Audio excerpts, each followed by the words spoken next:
نحمد و نصلی علی رسول کریم اما بعد بسم اللہ الرحمن الرحیم۔ انسان جو پریشان رہتا ہے اکثر، اس میں سب سے بڑا سبب اس کا توکل الی اللہ کی کمی ہوتی ہے کہ اس کو اللہ رب العزت کی ذات کے اوپر کامل توکل نہیں ہوتا۔ ایک حکایت نقل فرمائی کہ چڑیا نے گنجان آباد علاقے میں دیکھا کہ ایک باغ کے اندر لوگ جمع ہیں، تو چڑیا نے چڑے سے کہا کہ یہ لوگ اتنے پریشان کیوں رہتے ہیں، انسان اتنا پریشان کیوں گھومتا رہتا ہے؟ تو چڑا بولا کہ ہمیں تو اللہ پاک نے پیدا کیا ہے، ہمیں پتا ہے کہ ہمیں ہمارے رب نے پیدا کیا ہے، تو ہمیں روزی دینے والا بھی ہمارا رب ہے، اس لیے ہم صبح کو اٹھتے ہیں اور جو اللہ ہمیں روزی دیتا ہے ہم وہ روزی حاصل کرتے ہیں اور جو ملتا ہے کھا پی لیتے ہیں۔ جبکہ انسان کو جو ہے وہ اللہ پہ یقین ہی نہیں ہے، یہ پریشان ہوتا ہے کہ مجھے روزی کہاں سے ملے گی، میں کھانا کہاں سے کھاؤں گا۔ تو چڑیا بولی یہ تو بڑا اللہ کا شکر ہے کہ اللہ نے ہمیں انسان نہیں بنایا، اور حقیقت یہ ہے کہ جس رب نے انسان کو پیدا کیا تو پالنے والا بھی وہ ہے۔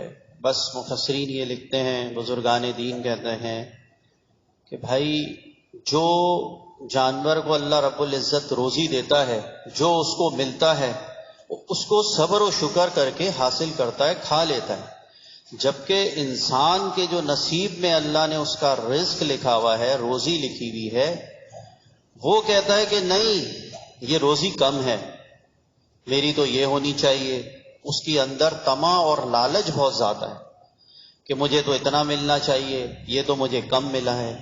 تو حرص کی وجہ سے انسان پریشان رہتا ہے، اور جو اللہ رب العزت نے اس کا مقدر کر دیا وہی اس کو ملنا ہے، نہ اس سے زیادہ نہ اس سے کم۔ تو لہٰذا انسان کو چاہیے جس طرح یہ جانور توکل کرتے ہیں اللہ پہ اور نکل جاتے ہیں، اپنا توکل بھی اللہ رب العزت پر اسی طرح قائم کرے، اور اپنی جتنے بھی معاملات ہیں ان کو اپنی اصلاح کے اوپر لگائے، کیونکہ ہر چیز کا جو معاملہ ہے وہ اللہ رب العزت کی طرف سے ہے کہ کس چیز میں بھلائی ہے۔ انسان بعض اوقات سوچتا ہے کہ یار یہ ہونا چاہیے، ایسا ہونا چاہیے، یہ میرا نقصان ہو گیا۔ تو نفع نقصان یہ اللہ کی طرف سے، اس پہ صبر و شکر کرے۔ ایک جنگل میں جو ہے ایک بوڑھی عورت اور ایک عبادت گزار بزرگ رہا کرتے تھے، دونوں میاں بیوی۔ تو ان کا ایک مرغا تھا اور ایک گدھا تھا، اور رکھوالی کے لیے ایک کتا تھا۔ تو لومڑی آئی، اور لومڑی آ کے اس کے بیچارے وہ مرغے کو لے گئی، اور وہ بڑھیا جو ہے شور مچانے لگی کہ میرا مرغا لے گئی، یہ کو میرا بڑا نقصان ہو گیا۔ اس نے کہا اللہ کی بندی کوئی بات نہیں، اس میں اللہ کی کوئی بہتری ہوگی۔ دوسرے دن بیچارے کا جو کتا ہے اس پہ آ کے بھیڑیے نے حملہ کیا، وہ کتا مر گیا۔ تیسرے دن دیکھا تو گدھا مرا پڑا ہوا ہے ان کا۔ اب وہ کہنے لگی بھائی یہ کیا ہو رہا ہے، یہ تو ہمارے سارے جانور مر گئے۔ اس نے کہا بزرگ تھے، کہا اس میں اللہ کی مصلحت ہوگی۔ چوتھے دن جو ہے اس آبادی کے اوپر لوگ آئے، حملہ کیا، اور جتنے بھی لوگ تھے ان کو اپنا قیدی بنایا اور قیدی بنا کے لے گئے۔ ان لوگوں کا علم ہی نہیں ہو سکا اور یہ لوگ دونوں بچ گئے۔ تو پتہ یہ چلا کہ کسی کے گھر کتا تھا، کسی کے مرغا تھا، کسی کا گدھا تھا، وہ ہانگ دیتا تھا، مرغا اذان دیتا تھا۔ تو جانوروں کے شور سے ان کو پتہ چلتا رہا کون کہاں پہ بیٹھا ہوا ہے چپکی لگا کے۔ تو ہر کام میں، ہر چیز میں اللہ رب العزت نے ایک حکمت رکھی ہے۔ انسان کو چاہیے اپنے دل کو چھوٹا نہ کرے، اللہ رب العزت کے سپرد کر دے کہ سب کچھ میرا خالق، میرا مالک، میرا رازق اللہ ہے۔ ہاں اس کے جو کرنے کے کام ہیں کہ اپنے تئیں اپنی اصلاح رکھے، اپنی وجہ سے کسی کا نقصان نہ پہنچائے، اپنے ہاتھ سے زبان سے کسی کو تکلیف نہ دے، یہ اس کا اختیار ہے، یہ اس کی پکڑ ہے۔ باقی مالک جو کر رہا ہے وہ مالک کا کام ہے، اللہ کے کام میں دخل نہ دے۔ اور تصوف کا جو حاصل ہے، حضرت اشرف علی تھانوی رحمۃ اللہ علیہ فرماتے ہیں کہ ایک بڑا حضرت کا واقعہ ہے کہ حضرت کے خلیفہ مجاز تھے، مجاز بیت کی حضرت نے اجازت دی ہوئی تھی، اصلاحی بیان کی اجازت دی ہوئی تھی۔ تو اعظم گڑھ سے ہوتے ہوئے حضرت کے پاس جب تشریف لائے تو ساتھ ان کے بچہ بھی تھا۔ تو بچے کی عمر جو پوچھا، اس کی عمر بچے کی کتنی ہے؟ کہنے لگے حضرت 13 سال کا ہے۔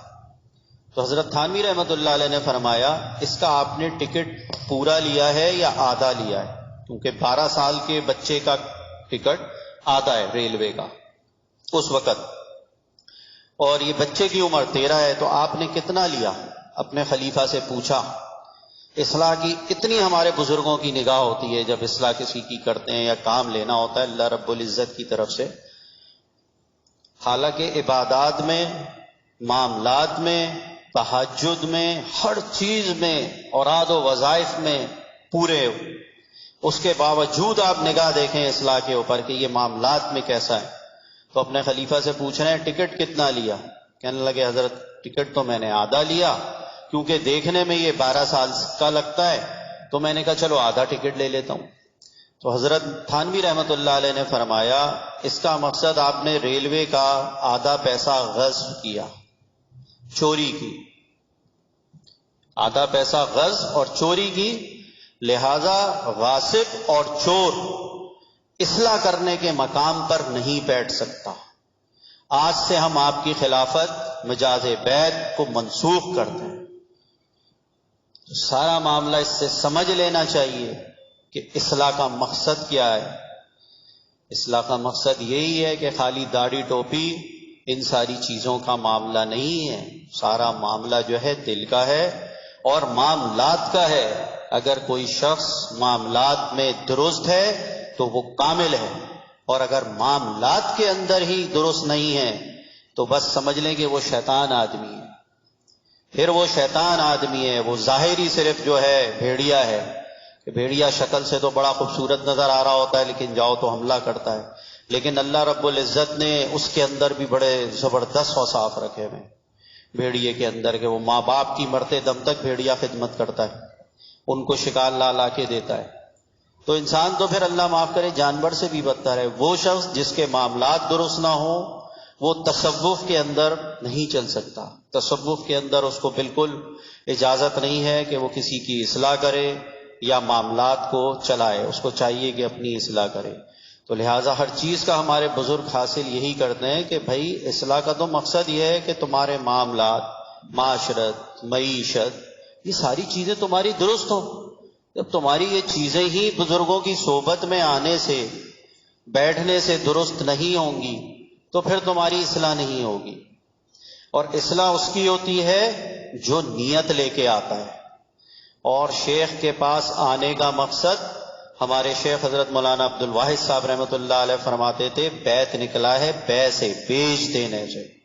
جب آپ کسی کو اپنا بزرگ بناتے ہیں، جب آپ کسی سے بیعت کرتے ہیں، اصلاحی تعلق قائم کرتے ہیں، تو آپ نے اس کے ہاتھ سنبھلے بیچ دیا ہے۔ اب جو وہ مشورہ دے گا، جو وہ آپ کو ہدایات دے گا، اگر آپ اس پہ چلیں گے تو آپ کی اصلاح ہوگی، نہیں تو پھر اصلاح بھی نہیں ہونی اور کوئی پھر بیعت کا بھی فائدہ نہیں رہتا۔ تو اللہ پاک جو ہے عمل کی توفیق عطا فرمائے، اور مرنے سے پہلے ہم سب کو اپنی اصلاح کرنے کی توفیق عطا فرمائے۔ اصل معاملات یہی ہیں، حقوق اللہ تو اللہ کی مرضی ہے، نماز پڑھی نہیں پڑھی معاف کر دے، تو بھائی روزے رکھے نہیں رکھے اس کا معاملہ ہے، وہ جو چاہے اپنے بندوں کے ساتھ کرے۔ لیکن جب حقوق العباد کا معاملہ آتا ہے، انسان کے اعمال صحیح نہیں ہوتے، کسی کے ساتھ زیادتی کی ہوتی ہے، تو وہ آخرت میں پھر لین دین جو ہے، پھر جب تک آخرت میں نہیں ہوگا معاملہ اس کا بدلہ نہیں لیا جائے گا جب تک بخشش نہیں ہوگی۔ اور اصلاح نہ ہونے سے یہ بھی نقصان ہوتا ہے کہ انسان دین کو بھی بدنام کرتا ہے، اس کی وجہ سے دیندار لوگ بدنام ہوتے ہیں، کہ وہ دین کا لبادہ اوڑھ کے لوگوں کو غصب کر رہا ہوتا ہے، لوگوں کا مال کھا رہا ہوتا ہے، لوگوں کو دھوکہ دے رہا ہوتا ہے، جھوٹ بول رہا ہوتا ہے۔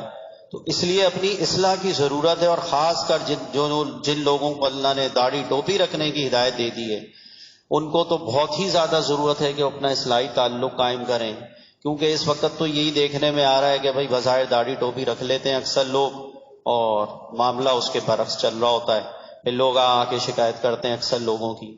تو اللہ ہم سب کو ہدایت دے اور مرنے سے پہلے جو ہے ہمیں اپنی اصلاح کی توفیق عطا فرمائے۔ وآخر ودعوانا الحمدللہ رب العالمین۔ ہاں ذکر جو ہے ذکر کو کثرت سے کریں تاکہ اللہ کی محبت پیدا ہو، درجہ احسان حاصل ہو جائے۔ حضور اکرم صلی اللہ علیہ وسلم نے فرمایا نا کہ خدا کی عبادت ایسے کرو کہ گویا تم اسے دیکھ رہے ہو، تم اسے نہیں دیکھتے وہ تو تمہیں دیکھتا ہے۔ اس درجے کو حاصل کرنے کا نام احسان ہے، اور یہ درجہ جو حاصل ہوتا ہے ذکر اللہ سے ہی حاصل ہوتا ہے اور اپنی اصلاح سے ہی کروانے سے حاصل ہوتا ہے۔ تو اللہ ہم سب کو عمل کی توفیق عطا فرمائے۔ 11 مرتبہ سورہ اخلاق بسم اللہ الرحمن الرحیم پڑھ۔